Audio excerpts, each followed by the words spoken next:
अनंत कोटि ब्रह्मांड नायक राजा धीराज योगीराज परब्रह्म श्री सच्चिदानंद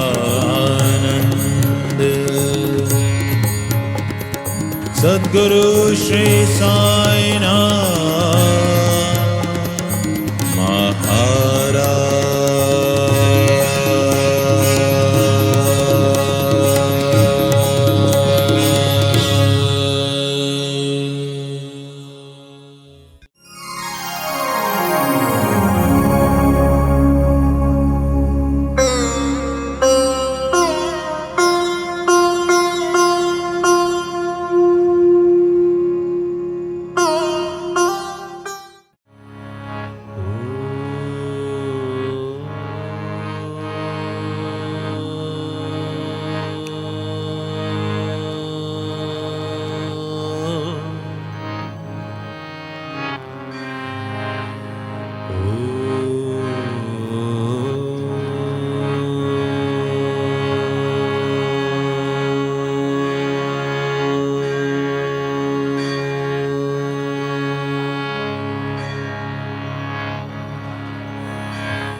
वक्रतुंड महाकाय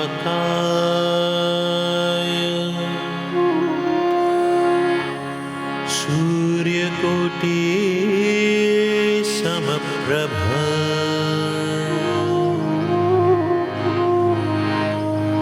निर्विघ्नं कुरु मे देव सर्वकार्येषु सर्वदा।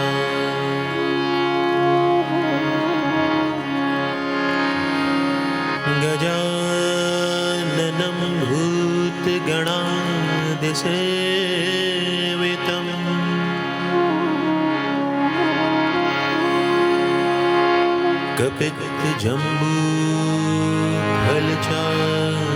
कपित्तजम्बूफलचारुभक्षणम्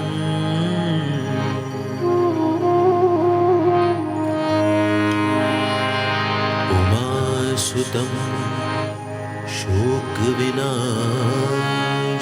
शोकविनाशकारम् नमामि विघ्नेश्वर पादपङ्कजम्।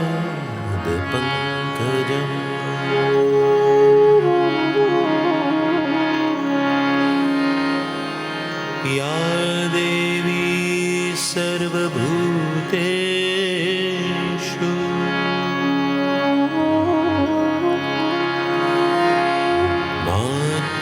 मातृरूपेण संस्थिता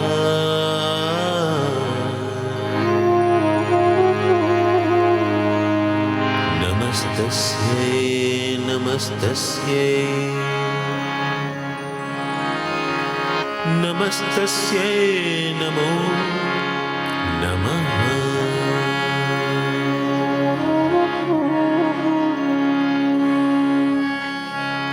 नाहं वसामि वैकुण्ठे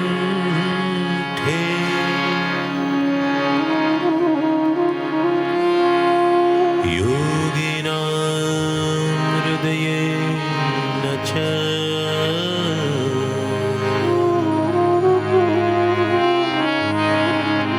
मद्भक्ता यत्र गायन्ति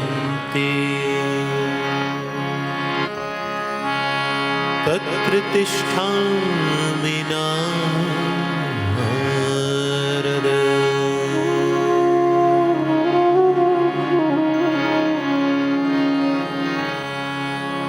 सर्वे भवन्तु सुखिनः।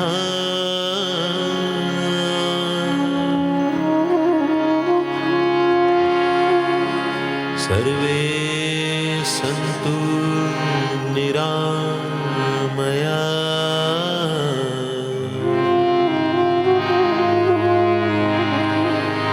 सर्वे भद्राणि पश्यन्तु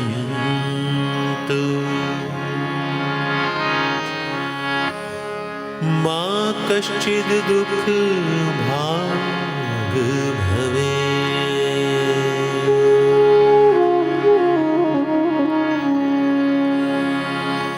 गुरुर्ब्रह्मा गुरुर्विष्णुः गुरुर्देवो महेश्वरः।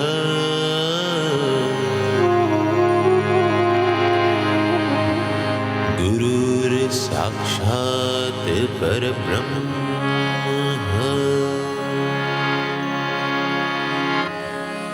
तस्मै श्री गुरुवे नमः।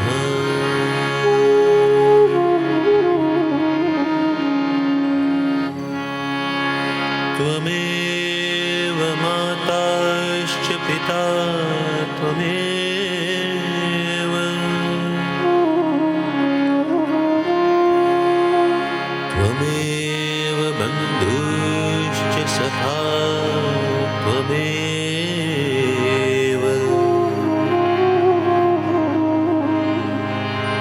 त्वमेव विद्या द्रविणं त्वमेव। त्वमेव सर्वं मम देवदेव।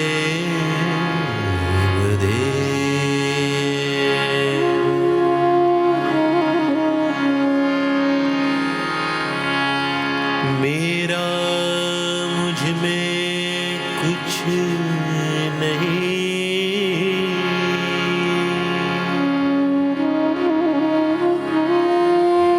जो कुछ है वो तेरा। तेरा तुझको सौंपते।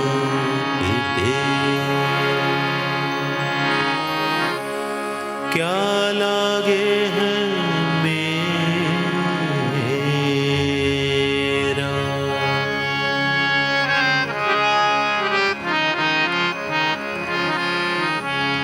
कि मेरे साईं तुमसे विनती।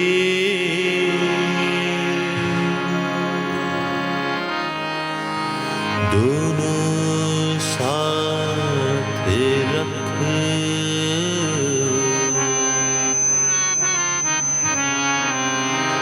प्राण रखे तो लाज रखे। लाज बिन प्राण ना रखे।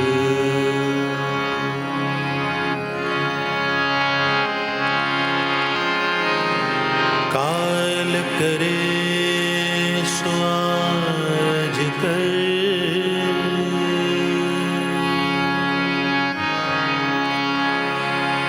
आज करे सो अब।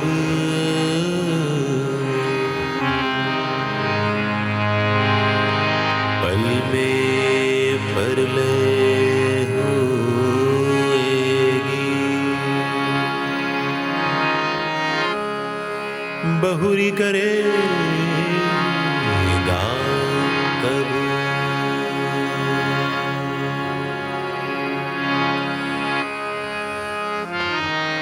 बड़ा हुआ तो क्या हुआ।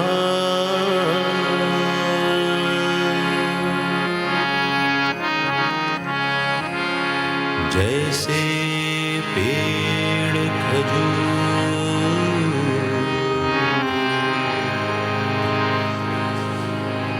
पंथी को छाया नहीं,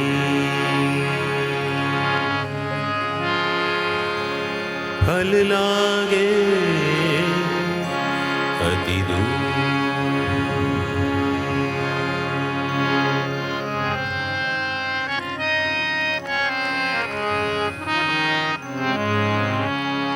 अनंत कोटि ब्रह्मांड नायक राजा धीराज योगीराज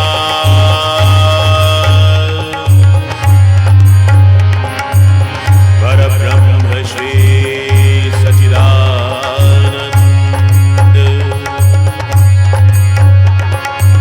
सद्गुरु श्री साईनाथ महाराज।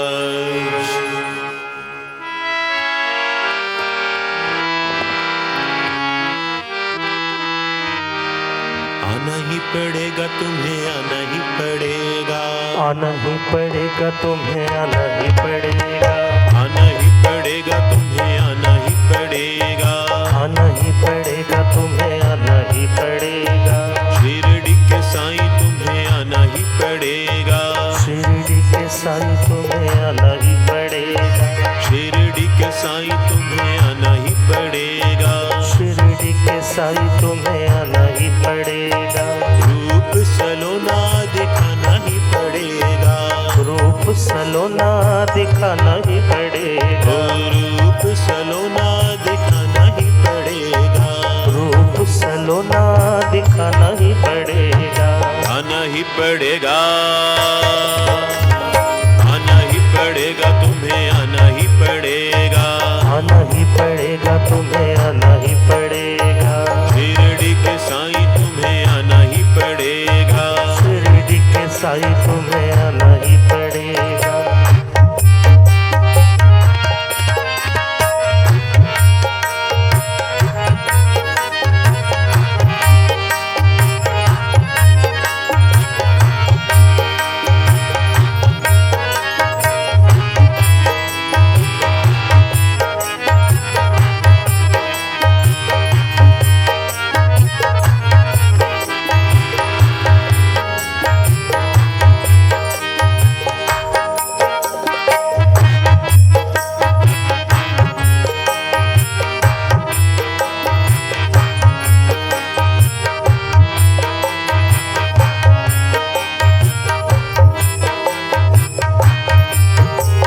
श्रद्धा सबूरी के तुम हो दाता, बिछड़ों को आपस में मिलाता, बिछड़ों को आपस में मिलाता, बिछड़ों को आपस में मिलाता, जो भी तेरे द्वारे आता, बिगड़े सारे काज बनाता, बिगड़े सारे काज बनाता, श्रद्धा सबूरी के तुम हो दाता, बिछड़ों को आपस में मिलाता, जो भी तेरे द्वारे आता, बिगड़े सारे काज बनाता, तू ही दुखड़े सबके मिटाता,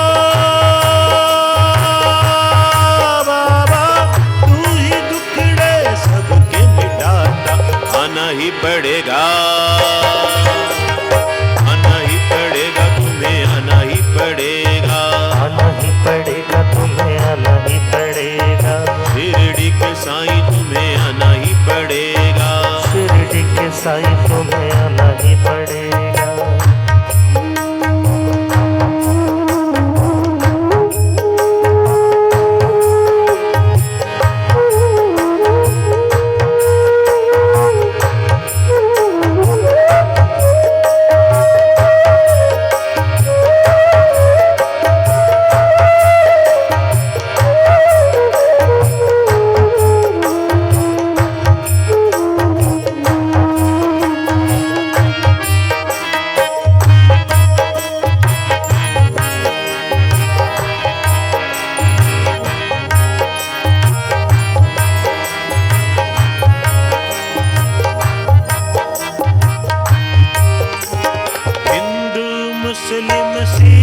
ईसाई सबके साई सदा सहाई सबके साई सदा सहाई सबके साई सदा सहाई जिसने जैसी अर्जी लगाई उसने वैसी मन्नत पाई उसने वैसी मन्नत पाई हिंदू मुस्लिम सिख ईसाई सबके साई सदा सहाई जिसने जैसी अर्जी लगाई उसने वैसी मन्नत पाई तेरी महिमा सबने गाई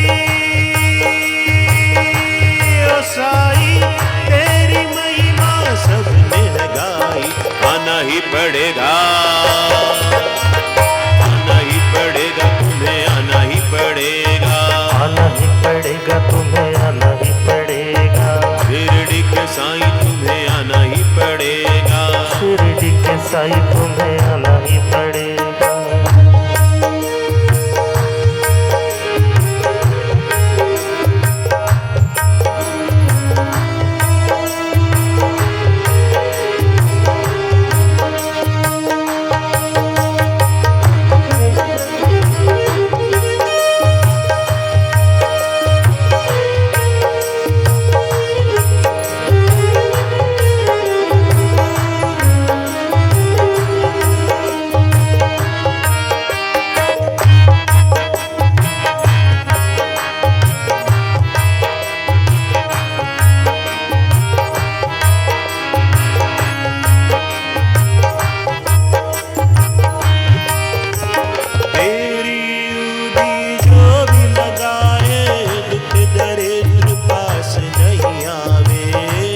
दरिद्र पास नहीं आवे दुख दरिद्र पास नहीं आवे तेरे होते भी कोई रोवे ऐसा तो जग में ना होवे ऐसा तो जग में ना होवे तेरी उदी जो कोई भी लगाए दुख दरिद्र पास नहीं आवे तेरे होते भी कोई रोवे ऐसा तो जग में ना होवे साईं सद्गुरु कहाँ हो खोए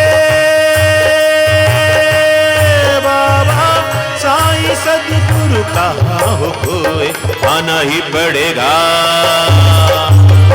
आना ही पड़ेगा तुम्हें आना ही पड़ेगा आना ही पड़ेगा तुम्हें आना ही पड़ेगा आना ही पड़ेगा तुम्हें आना ही पड़ेगा आना ही पड़ेगा तुम्हें आना ही पड़ेगा शिरडी के साईं तुम्हें आना ही पड़ेगा शिरडी के साई तुम्हें आना ही पड़ेगा शिरडी के साईं तुम्हें आना ही पड़ेगा शिरडी के साई तुम्हें आना ही पड़ेगा रूप सलोना दिखाना ही पड़ेगा रूप सलोना दिखाना ही पड़ेगा रूप सलोना दिखाना ही पड़ेगा रूप सलोना दिखाना ही पड़ेगा आना ही पड़ेगा आना ही पड़ेगा तुम्हें आना ही पड़ेगा आना ही पड़ेगा तुम्हें आना ही पड़ेगा शिरडी के साईं तुम्हें आना ही पड़ेगा शिरडी के साई तुम्हें आना ही पड़ेगा शिरडी के साईं तुम्हें आना ही पड़ेगा शिरडी के साई तुम्हें आना ही पड़ेगा शिरडी के साईं तुम्हें आना ही पड़ेगा शिरडी के साईं तुम्हें आना ही पड़ेगा शिरडी के साई साईं तुम्हें आना ही पड़ेगा आना ही पड़ेगा तुम्हें आना ही पड़ेगा आना ही पड़ेगा तुम्हें आना ही पड़ेगा आना ही पड़ेगा तुम्हें आना ही पड़ेगा आना ही पड़ेगा तुम्हें आना ही पड़ेगा आना ही पड़ेगा तुम्हें आना ही पड़ेगा आना ही पड़ेगा तुम्हें आना ही पड़ेगा आना ही पड़ेगा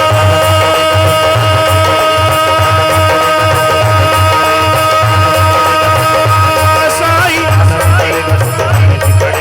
आना ही पड़ेगा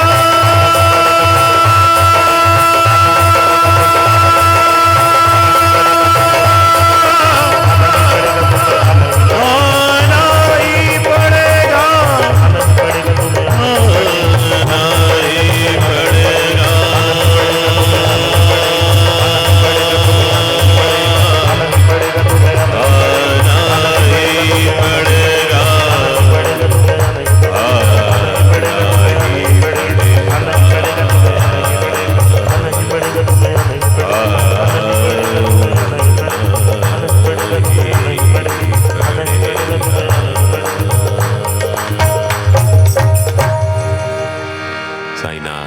महाराज की जय। मेरे अंदर बैठे साईं का आपके अंदर बैठे साईं को अभिवादन, आलिंगन, अभिनंदन और नमन। 2019 के बाद पहली दफे कोविड महामारी के चलते साईं धाम चौहान बाबा आश्रम कोपरगांव का ये वर्धापन दिवस समारोह आयोजित किया जा रहा है। इस पावन पवित्र स्थान पर पूजनीय चौहान बाबा की मौजूदगी में श्री साईनाथ महाराज की असीम अनुकंपा, प्रेरणा और अनुमति के चलते आज 16 जून 2022 को ये श्री साईं अमृत कथा का 8वां संस्करण यहाँ पर हो रहा है। 2019 से 2022 में दुनिया बदल गई है। बहुत सारे लोग जो यहाँ पर दिखते थे, जिन्होंने इस पावन पवित्र धाम को, उसकी पावनता, उसकी पवित्रता को बढ़ाने में अपना योगदान दिया। पूर्व आमदार श्री शंकर राव कोल्हे और सरल और मृदुभाषी सहज प्रवृत्ति के वाघ साहब, वो दो नाम हैं जो मुझे त्वरित याद आ रहे हैं, जो अब इस आयोजन में आज नहीं है, लेकिन उनके परिश्रम से सिंचित, उनकी पावन इच्छा और कामना से पल्लवित इस साईं धाम कोपरगांव में साईं भक्ति की अविरल धारा हमेशा बहती रहेगी, ऐसा मेरा मानना है। आप दोनों पुण्यात्माओं को श्री साईं अमृत कथा और साईं धाम कोपरगांव की ओर से भावपूर्ण श्रद्धांजलि।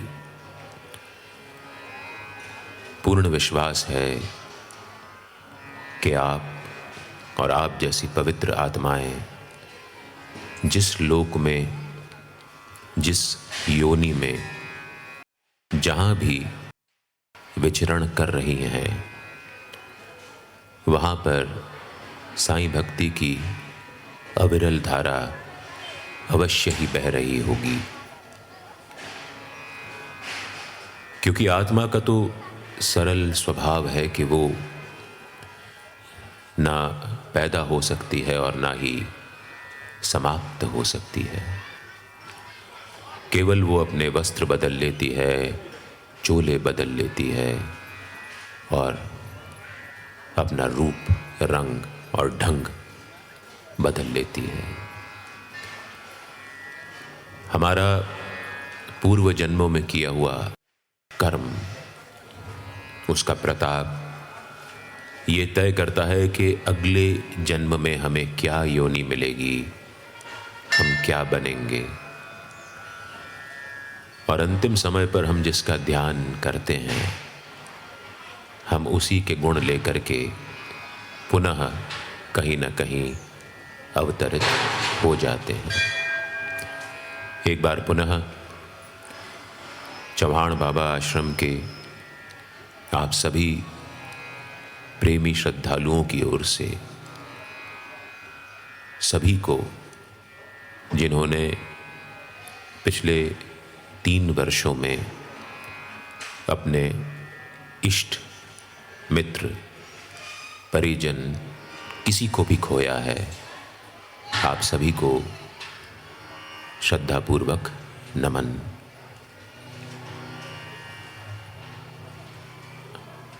सब कुछ बदला है, हमारे रहने का ढंग बदल गया है। भय का एक बीज हमारे मन के अंदर अंकुरित हो गया है। एक अनिश्चितता का वातावरण, जब भी हम रोज सवेरे अखबार पढ़ते हैं और देखते हैं कि आज कितने संक्रमित हुए हैं, तो मन में काला साया मंडराने लगता है। पिछले 3 वर्षों में हमने, और ख़ास तौर पर पिछले 2 वर्षों में, हमने कुछ ऐसे शब्द सीख लिए जो हम बहुत कम इस्तेमाल में लाते थे। Lockdown, quarantine, isolation. लोगों ने एक दूसरे से गले मिलना बंद कर दिया था, हाथ मिलाने में भी कतराते थे। डर का माहौल चारों तरफ था। शिरडी के मंदिर के कपाट बंद थे, साईं धाम मंदिर भी बंद था। लोग अपने साईं के, अपने आराध्य के दर्शनों के लिए तरस गए थे। लेकिन इस लॉकडाउन का, इस एकांत का सबसे बड़ा फायदा ये हुआ कि लोगों ने बाहर के मंदिर को उसके आराध्य की ओर देखने की जगह अपने हृदय के अंदर मंदिर जागृत कर लिए। अपने हृदय के अंदर अपने देव को, आराध्य को जगा दिया। बहुत कुछ सीखने समझने को मिला, जानने को मिला। पर्यावरण के प्रति हमारा क्या समर्पण होना चाहिए, कितनी जवाबदेही होनी चाहिए, ये सब हमको जानने, देखने को मिला। जब भी कोई मुसीबत या तकलीफ आती तो हम अपने साईं को याद करते ही हैं और हमेशा करते रहेंगे। साईं का नाम एक दीपक समान है, एक दिए समान है, जिसमें जितना भक्ति का तेल उड़े लेंगे, उसकी लौ उतनी ही दैदीप्यमान होती जाएगी, उतनी ही लंबी चलेगी, उतनी ही तेज चमक के साथ अंधेरे को चीरती हुई, भेदती हुई, मन के अंधेरों को आलोकित, प्रकाशित कर देगी। शायद इन दिनों हमने सबसे ज्यादा साईं का ही नाम लिया। मन के गहरे अंधियारे में साईं नाम दिए जैसा, साईं नाम दिए जैसा, साईं नाम दिए जैसा। मन के गहरे अंधियारे में साईं नाम दिए जैसा, साईं नाम दिए जैसा।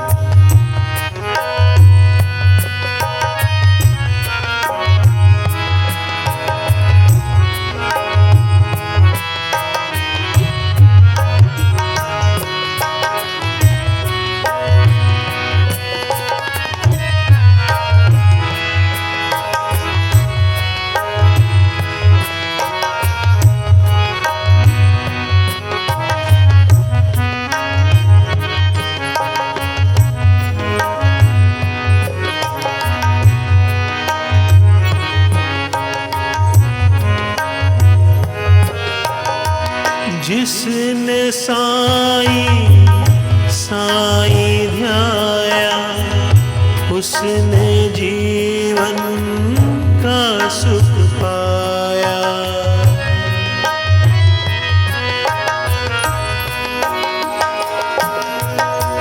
जिसने साईं साईं ध्याया उसने जीवन का सुख पाया।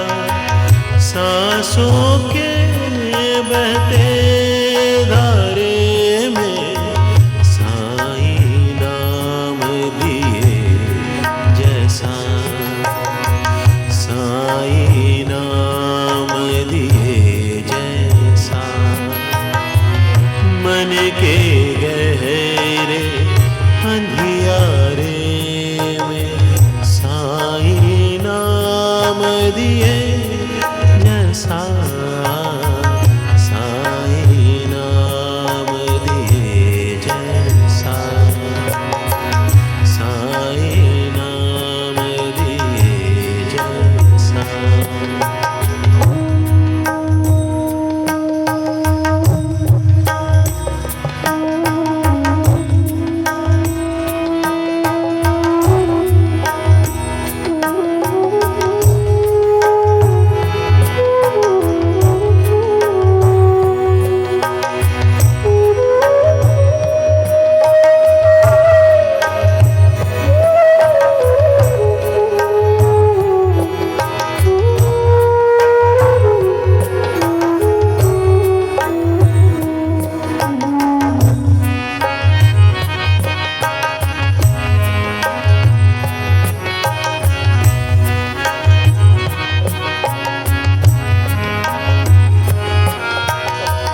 क्या मेरा क्या मेरा अपना सारा जग है झूठा सपना।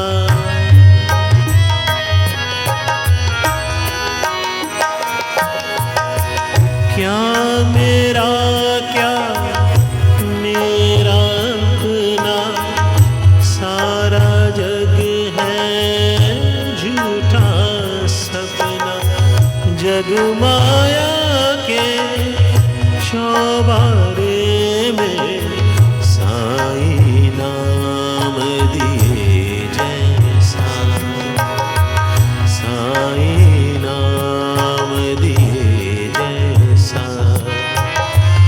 मन के गहरे अंधियारे में साईं नाम दिए जैसा, साईं नाम दिए जैसा, साईं नाम दिए जैसा।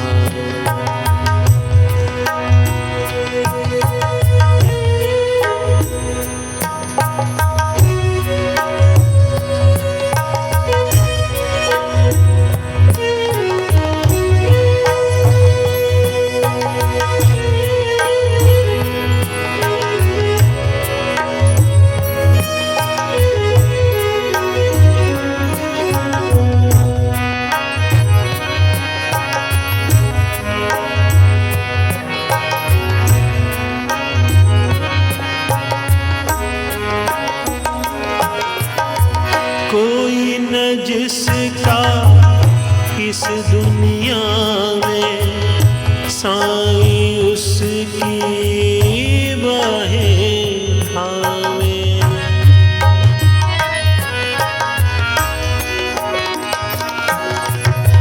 कोई न जिसका इस दुनिया में साईं उसकी बाहें चंदा के पखवाड़े में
कोविड ने एक बात और समझा दी कि इस दुनिया में दो चीजें बहुत अस्थाई हैं। एक तो धन और दौलत, जिसको हम अपने जीवन का प्राथमिक ध्येय मान लेते हैं, इसको जितनी महत्ता हम देते हैं, ये दरअसल उतने महत्वपूर्ण नहीं है। महत्वपूर्ण है, इसकी मनाही नहीं है, लेकिन उतने नहीं है, क्योंकि बड़े बड़े धन्ना सेठ, रसूखदार लोग, उनको एक अदद ऑक्सीजन सिलेंडर के लिए या आईसीयू में एक बेड के लिए इंतज़ार करते हुए बाहर स्ट्रेचर पर या गाड़ी की सीट पर दम तोड़ते हुए देखा।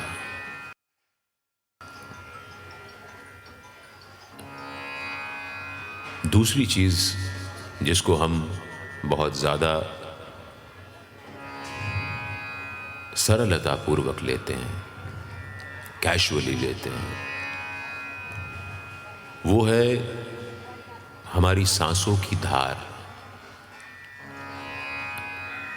इसका कोई भरोसा नहीं है। अच्छा भला इंसान बहुत छोटे छोटे सिम्पटम्स के साथ हॉस्पिटल में एडमिट होता था, शाम तक पता चला वो नहीं है। सोशल मीडिया को खोलते हुए डर लगता था कि न जाने कौन सा पहचान वाला, कौन सा इष्ट मित्र, कौन सा दूर दराज का रिश्तेदार उसकी फोटो स्क्रॉल होती हुई दिख रहे। लेकिन यही हकीकत है। कभी कभी ऐसा वक्फा तभी बन पाता है जब हम लोग अपने जीवन के प्रति बहुत अधिक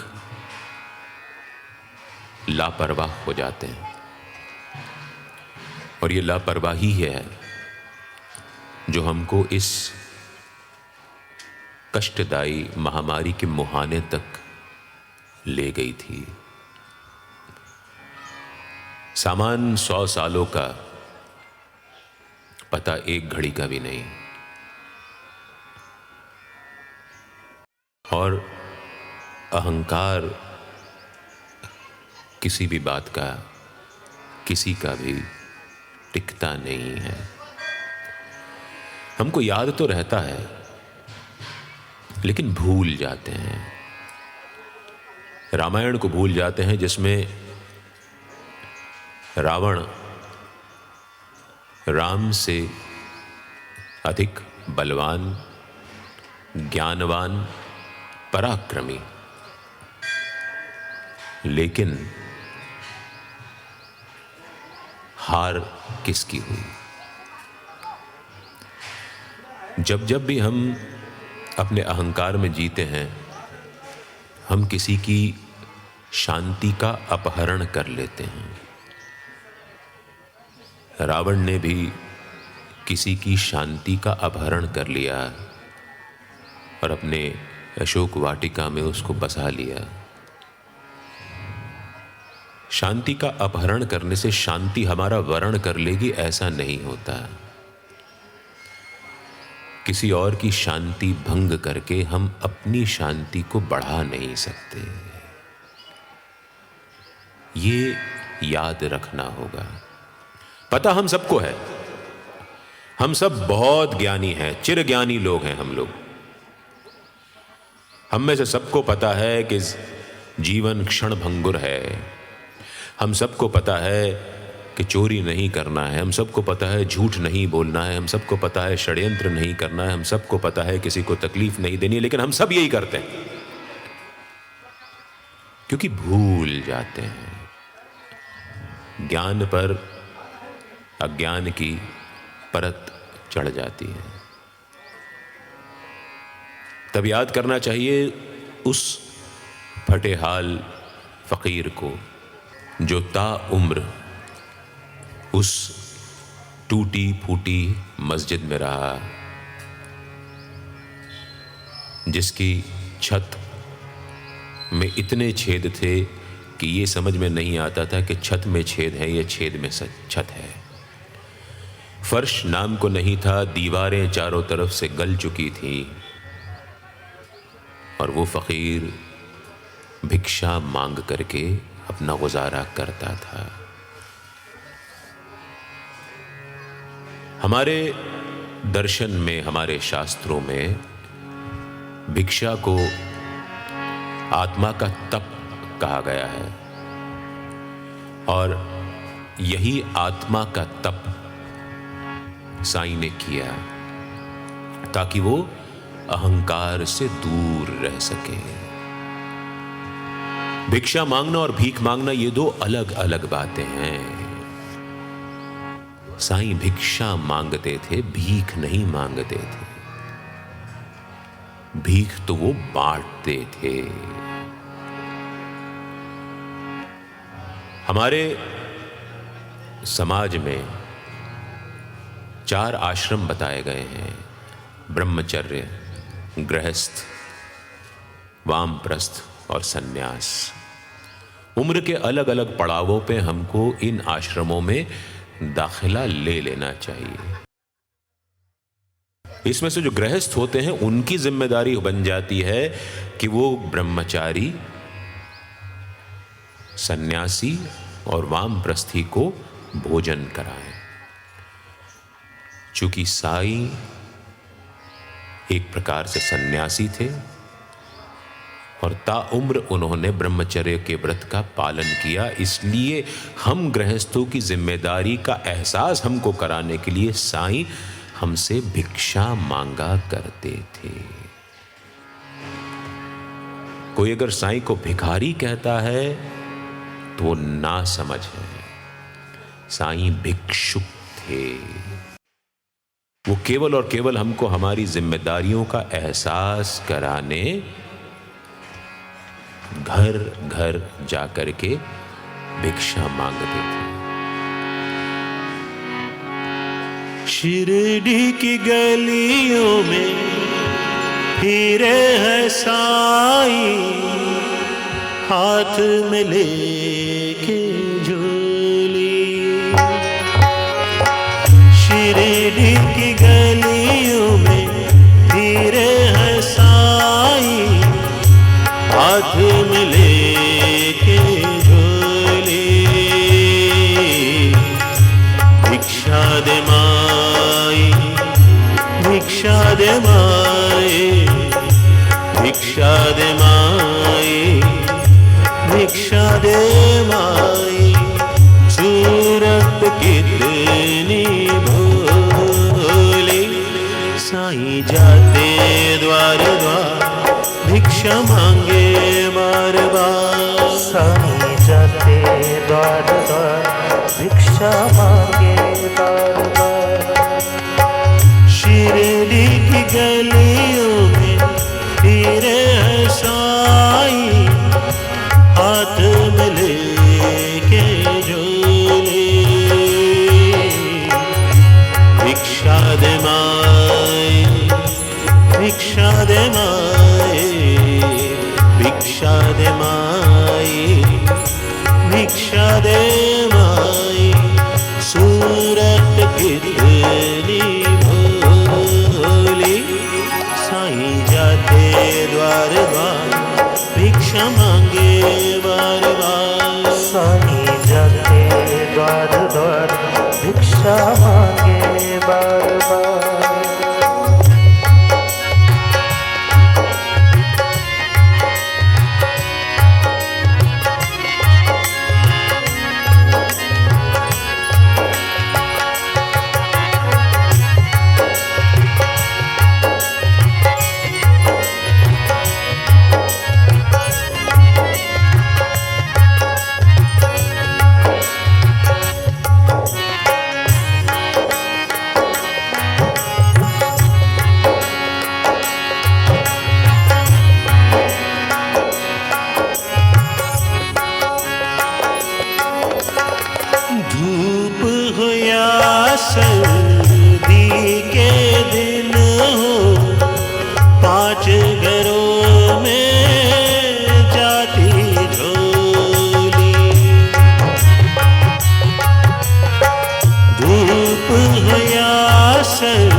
सब की खोले। साईं जाते द्वार द्वार भिक्षा मांगे बार बार। साईं जाते द्वार द्वार भिक्षा मांगे बार बार।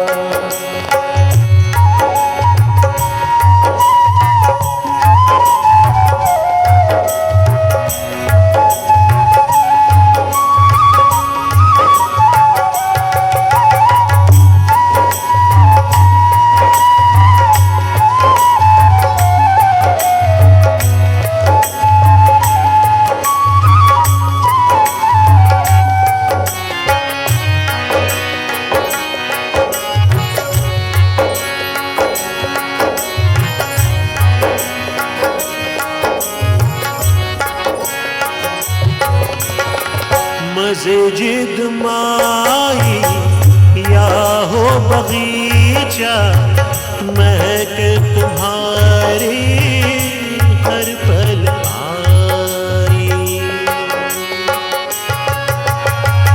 मस्जिद माई या हो बगीचा, महक तुम्हारी हर पल आई।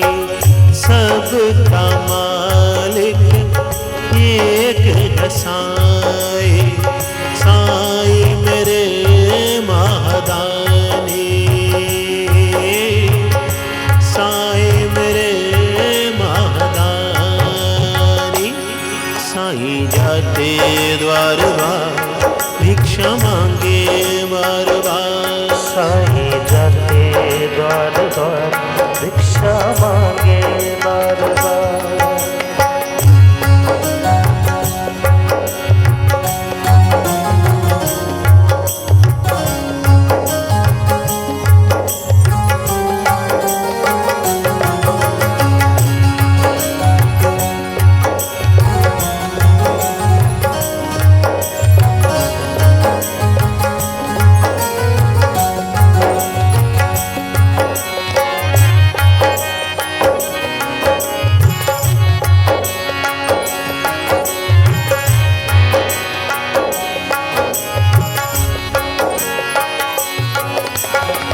मन मंदिर में साईं की मूरत, देखूं जहां मैं साईं की सूरत। मन मंदिर में साईं की मूरत, देखूं जहां मैं साईं की सूरत।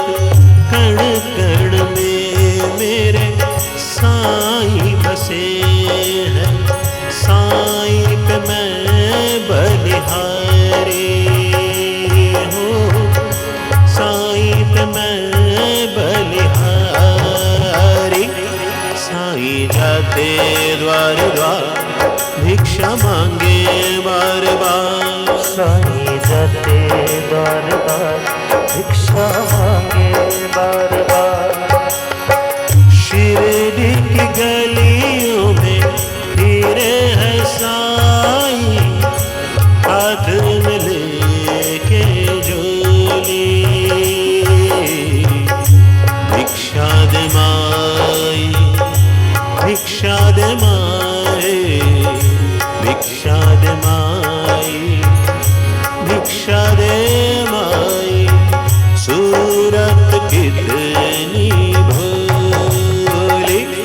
साईं जाते द्वार द्वार भिक्षा मांगे बार बार। साईं जाते द्वार द्वार भिक्षा मांगे बार बार। साईं जाते द्वार द्वार भिक्षा मांगे बार बार। साईं जाते द्वार द्वार भिक्षा मांगे बार बार। साईं जाते द्वार द्वार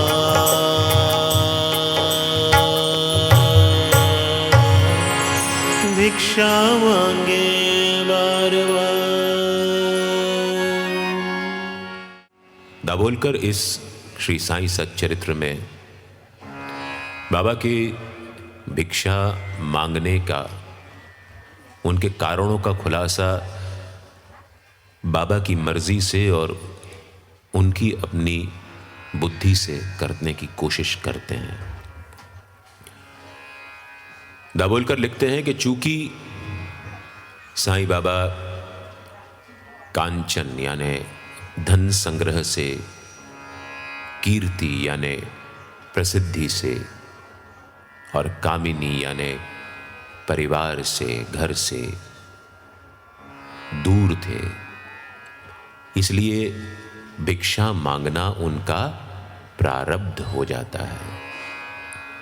ऐसे लोग जो इन तीनों क से, कांचन, कीर्ति और कामिनी से दूर होते हैं, उनको अपना जीवन निर्वाह भिक्षा मांग करके करना नियति बन जाता है। दाभोलकर आगे लिखते हैं कि खाना बनाने के दौरान हमसे 5 प्रकार के पाप होते हैं। पीसना, दलना, बर्तन मांजना, बर्तन धोना और चूल्हा सुलगाना। ये 5 क्रियाओं के बिना आप भोजन बना नहीं सकते। और जब हम ये 5 क्रियाएं संपादित करते हैं तो हमसे अनजाने में, ना चाहते हुए भी, इनएडवर्टेंटली बहुत सारे कीटाणु, विषाणुओं की हत्या हो जाती है। दाभोलकर आगे हमारे दर्शन शास्त्रों का हवाला देते हुए लिखते हैं कि इन 5 तरह की एक्टिविटीज से, क्रियाओं से हमसे जो जीव हत्या हो जाती है, उसका प्रायश्चित करने के लिए हमको 5 प्रकार के यज्ञ संपादित करना चाहिए। ये 5 यज्ञ हैं ब्रह्म यज्ञ, देव यज्ञ, भूत यज्ञ, मनुष्य यज्ञ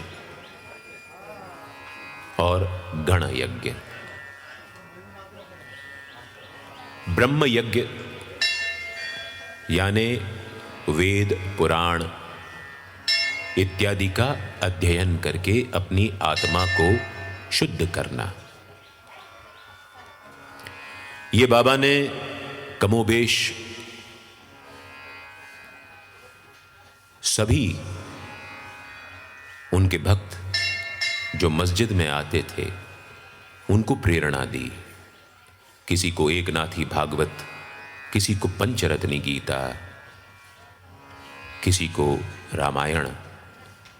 यहां तक कि काका साहब दीक्षित की जब पुत्री की मृत्यु हो गई तो काका साहब दीक्षित को रामायण दिया, और जैसे ही उन्होंने रामायण ग्रंथ खोला, उसके अंदर जो सबसे पहले पन्ना ऊपर आया, जहां पर वो ग्रंथ खुला, वो था किष्किंधा कांड, जिसमें अपनों से बिछड़ने पर होने वाली व्याधियों से कैसे बचा जा सकता है, कैसे निपटा जा सकता है, उसके बारे में वर्णन था। बाबा मस्जिद में ही अब्दुल को प्रेरित करते कि वो कुरान पढ़े, और कुरान पढ़ते पढ़ते जब बाबा कुछ बुदबुदाते या बोलते तो अब्दुल अपनी टूटी फूटी भाषा में उनको एक नोटबुक में उतार लेता है। बाबा के समाधि लेने के बाद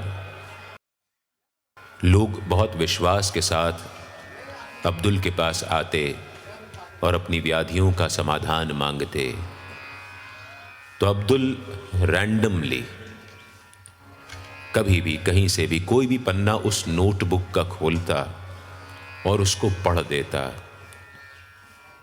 जिसमें उस व्यक्ति को अपनी व्याधि का निवारण मिल जाता है। ये बाबा की विशिष्ट शैली थी और बाबा ने इसी प्रकार से ब्रह्म यज्ञ हम सब से संपादित करवाया। आज भी जब हम अच्छी पुस्तकों का सार ग्रहण करने की कोशिश करते हैं, उनको पढ़ते हैं, तो हम अपने से होने वाले पाप से कहीं न कहीं उसका प्रायश्चित कर लेते हैं। दुनिया भर के सब संतों में है साईं की वाणी, जो भी सुनता उसको लगती अपनी प्राण कहानी। दुनिया भर के सब संतों में है साईं की वाणी, जो भी सुनता उसको लगती अपनी प्राण कहानी। गीता को पढ़ो या पुराण पढ़ो, गुरबानी पढ़ो या पुराण पढ़ो, मेरा साईं सभी में समाया, सब पर उसकी छाया। साईं राम कृष्ण रहमान, साईं गीता वेद पुराण, साईं राम कृष्ण रहमान, साईं गीता वेद पुराण।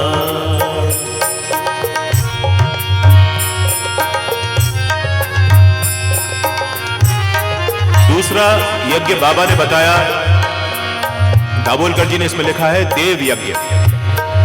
देव यज्ञ यानी पूजा करना, आराधना करना, अर्चना करना और उतनी देर के लिए अपने मन को नकारात्मक भावों से अलग करना।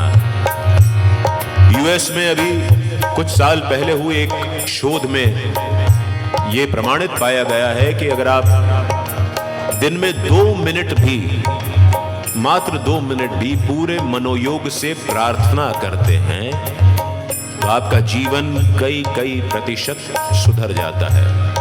ये देव यज्ञ हुआ। आप अपने जीवन को, जो आपसे हो चुका, लेकिन आगे आने वाले समय में आप अपने जीवन को सुधारने का काम करते हैं।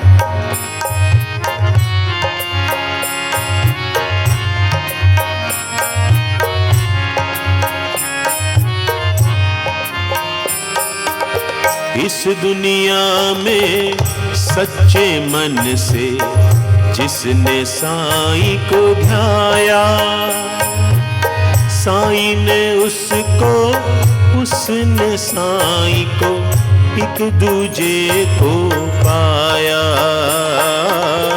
इस दुनिया में सच्चे मन से जिसने साईं को ध्याया, उसने साईं को, साईं ने उसको एक दूजे को पाया। चाहे संत कहो या फकीर कहो, चाहे नानक ईशु कबीर कहो, मेरा साईं सभी में समाया, सब पर उसकी छाया। साईं राम कृष्ण रहमान, साईं गीता वेद पुराण, साईं राम कृष्ण रहमान, साईं गीता वेद पुराण।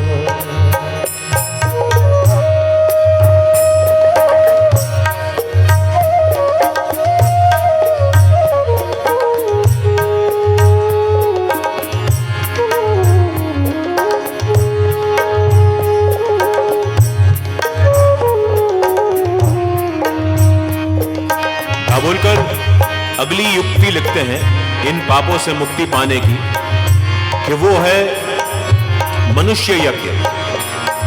सारे मनुष्य एक बराबर हैं, किसी में कोई भेद नहीं है, ना अमीर गरीब का, ना हिंदू मुसलमान सिख ईसाई जैन बुद्ध पारसी का,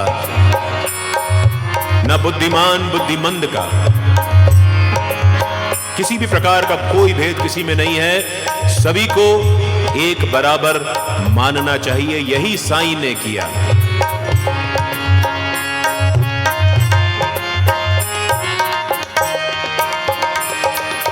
साईं के दरबार में देखा कोई नहीं है पराया,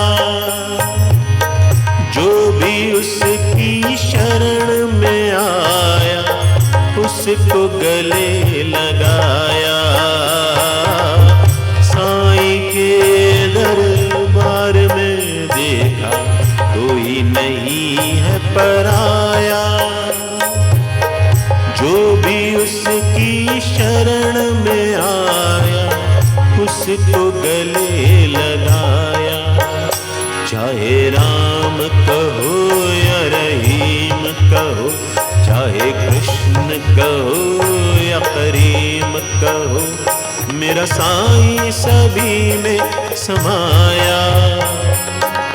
सब पर उसकी छाया, साईं राम कृष्ण रहमान, साईं गीता वेद पुराण। साईं राम कृष्ण रहमान, साईं गीता वेद पुराण।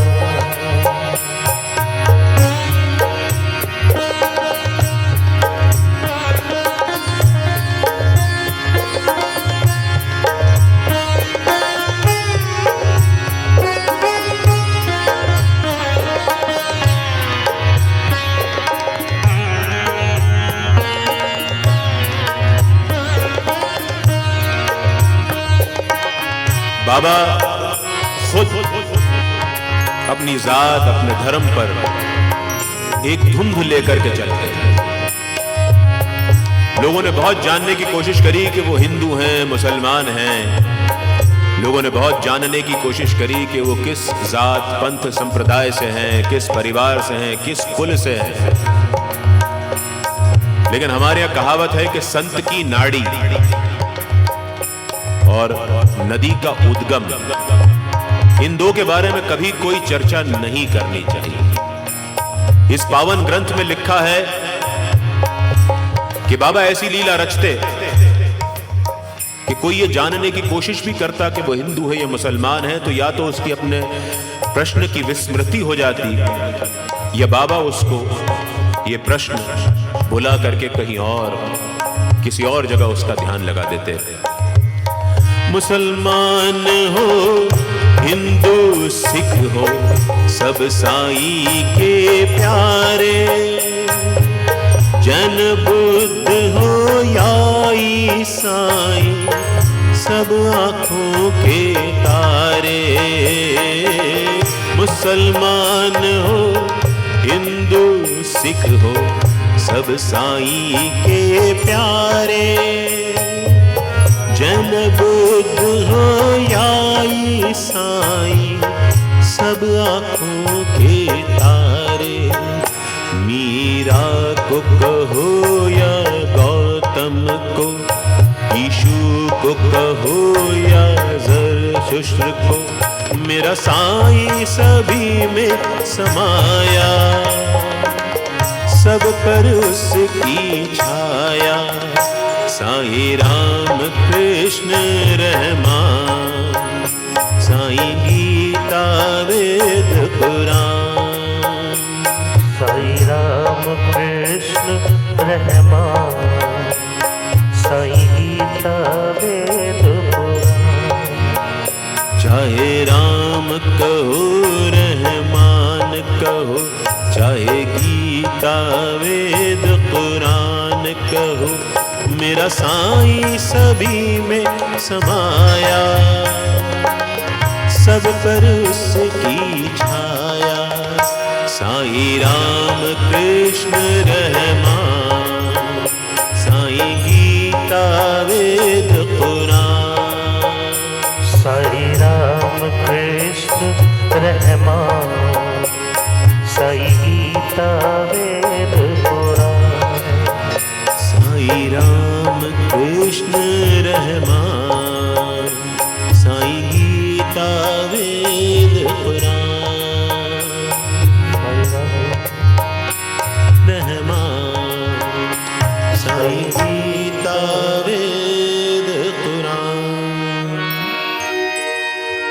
दो यज्ञ और जिक्र आते हैं इसके अंदर,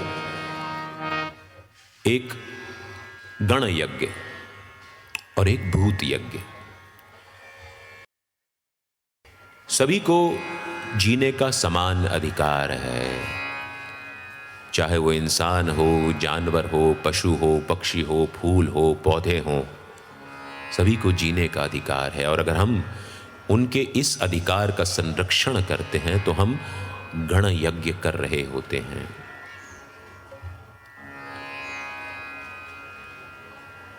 साईं बाबा स्वयं अपने जीवन काल में राहता जाकर के जूही और जाई के पौधे लेकर के आते थे और अपने हाथों से उन पौधों को लगा करके सींचते थे उस जगह पर जहां पर आज बाबा का समाधि मंदिर है। मस्जिद माई के पीछे की वो जगह जो कालांतर में बापू साहेब बूटी ने बाबा के द्वारा स्वप्न दिए जाने पर मोल ले ली थी, उस जगह पर पहले बाबा बागवानी किया करते थे। वामन तात्या नाम का एक कुम्हार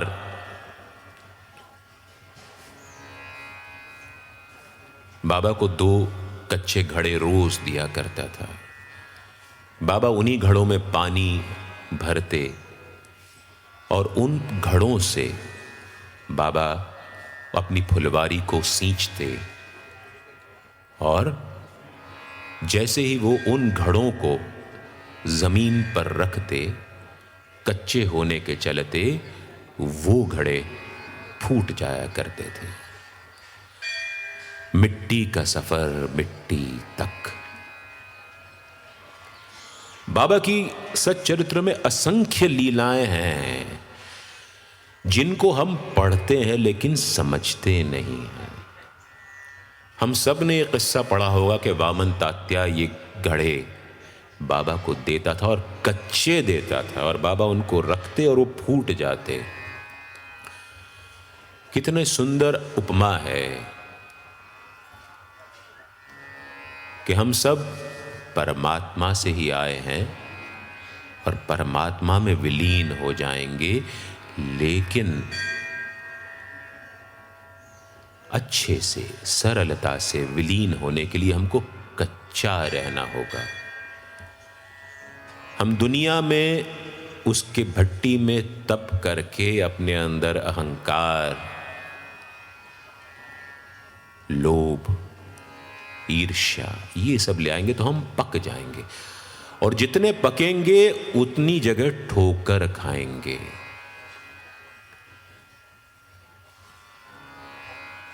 और जितनी जगह ठोकर खाएंगे उतनी जगह हमको तकलीफ होगी। कच्चे बने रहिए, उसी में फायदा है।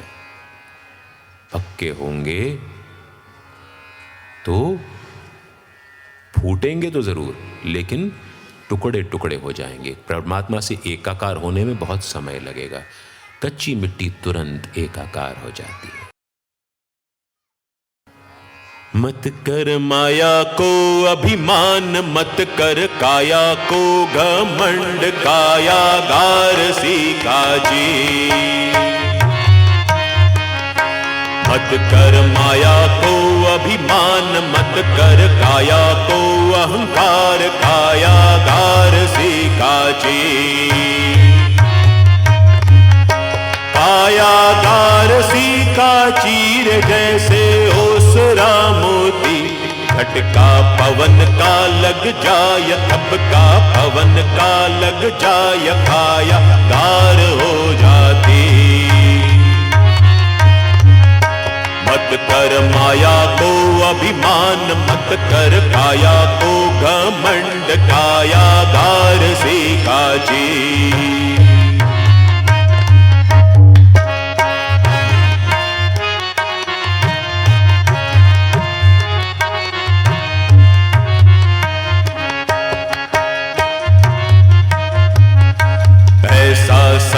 था महाराज जिनका मुल्कों पर राज, जिन घर झूलता हाथी। ऐसा ऐसा सख्त था महाराज जिनका मुल्कों पर राज, जिन घर झूलता हाथी।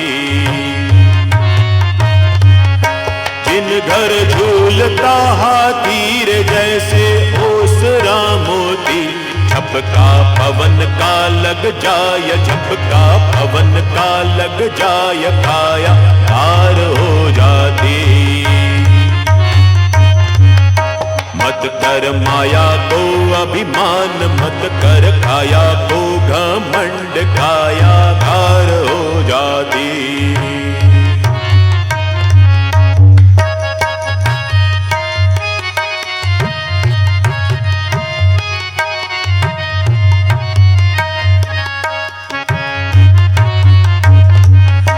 भरियो दीपड़ों में तेल, जहां से चल रहा खेल, जल रही दिया की बाती।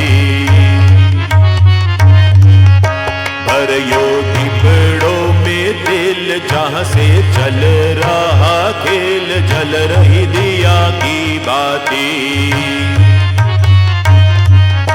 जल रही दिया की बाती रे जैसे ओसरा मोती, झोंका पवन का लग जाय, झपका पवन का लग जाय, काया तेरी गार हो जाती। मत कर माया को अभिमान, मत कर काया को घमंड, काया गार हो जाती।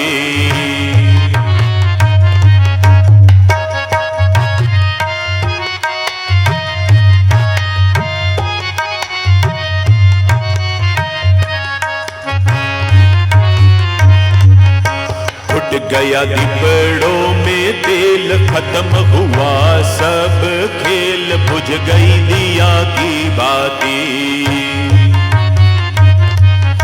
घुट गयो दीपड़ों में तेल, खत्म हुआ सब खेल, बुझ गई दिया की बाती।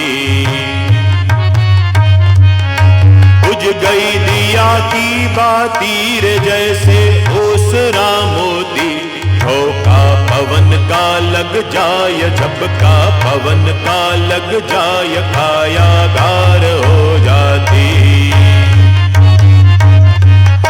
मत कर माया को अभिमान, मत कर काया को घमंड, काया गार सीखा जी। काया गार सीखा जी, कायागार सीखा जी। मिट्टी का सफर मिट्टी तक।